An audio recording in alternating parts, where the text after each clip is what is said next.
Pregnancy के दौरान BP का बढ़ना सिर्फ बीपी का बढ़ जाना नहीं होता है, ये माँ के और बच्चे के लिए दोनों के लिए जानलेवा हो सकता है, क्योंकि इस कंडीशन में सिर दर्द होना, आपके बॉडी में सूजन होना या फिर प्रेगनेंसी के दौरान आपके आंखों के आगे धुंधलापन दिखना, ये इसको हल्के में आप नहीं लीजिए, ये बहुत ही अहम कंडीशन हो सकती है। इस कंडीशन को मेडिकल टर्मिनोलॉजी में प्री एक्लम्शिया कहते हैं और यही प्री एक्लम्शिया अगर आप इस पर ध्यान नहीं देते हैं, इसका इलाज नहीं कराते हैं तो आगे चल के एक्लम्शिया में तब्दील हो जाती है। और एक्लम्शिया एक ऐसी कंडीशन होती है जिसमें जो है डिलीवरी के दौरान आपको झटके आ सकते हैं, डिलीवरी के दौरान आपके मुंह से गौज निकल सकता है और डिलीवरी के दौरान आपके बच्चे की जान जा सकती है। और इस कंडीशन में आपको झटके जब आ जाते हैं तो सिजेरियन यानी कि आपकी सर्जरी करना भी मुश्किल हो जाती है, आपकी नॉर्मल डिलीवरी भी कराना मुश्किल हो जाती है।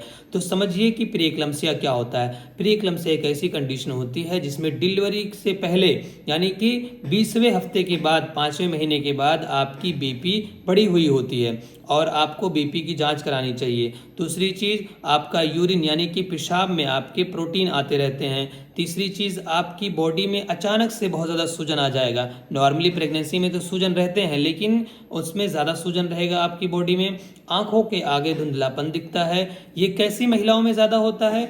ये उन महिलाओं को होता है जो प्रेगनेंसी को बहुत पहले ही यानी कि बहुत कम उम्र में ही कंसीव कर लेती हैं, बहुत जल्दी शादी हो जाती है, टीन एजर की होती हैं, या फिर ऐसी महिलाएं जो बहुत दिनों के बाद जो है कंसीव की हैं बच्चा, जो बहुत दिनों के बाद प्रेगनेंसी कंसीव कर रही हैं, या फिर ऐसी महिलाएं जो जेनेटिकली यानी कि उनके नानी और उनकी मम्मी में ऐसा रहा हो तो ऐसी महिलाओं को ये होता है, या फिर ऐसी महिलाएं जो आईवीएफ के थ्रू अपने बच्चे को कंसीव करवाती हैं यानी इन विट्रो फर्टिलाइजेशन के थ्रू अपने बच्चे को कंसीव कराती हैं, तो ऐसी महिलाओं में 99% चांसेस पाया गया है कि प्री एक्लम्शिया या फिर आगे चल के एक्लम्शिया हो सकता है।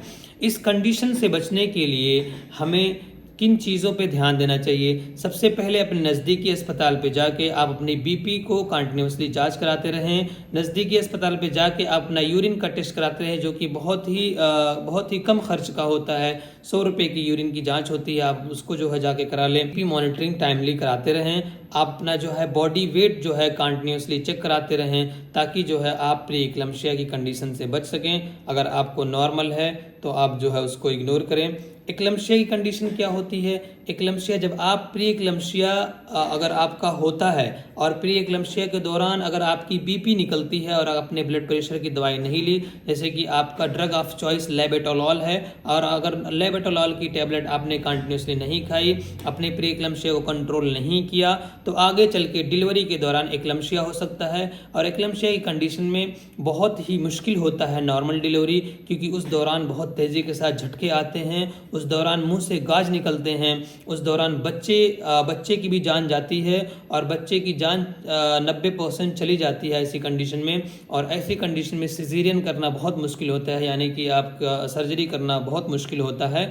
तो आगे से चल के आगे जो है बड़ी परेशानी से बचने के लिए आपको प्री एक्लम्शिया को रोकना है, यानी कि आपकी बीपी को जांच कराते रहनी है। आपको जो है कंटिन्यूसली यूरिन आरएम कराती रहनी है, यूरिन का जांच कराते रहना है ताकि आगे चल के प्री एक्लम्शिया की कंडीशन से बच सकें। आपको 1-2 जांच कराने से आप 2 जान बचा सकते हैं। तो ऐसी ही और इन्फॉर्मेटिव वीडियोस के लिए हमें लाइक, फॉलो एंड शेयर करें, और जिनको प्रेगनेंसी अभी अचीव करना है उनको ये शेयर कर दें, या फिर जो कंसीव कर चुकी हैं उनको शेयर कर दें ताकि ये ऐसी समस्याओं से बच सकें। या फिर ऐसी महिलाएं जो आईवीएफ के थ्रू प्रेगनेंसी कंसीव कर रही हैं उनको ये वीडियो शेयर करें।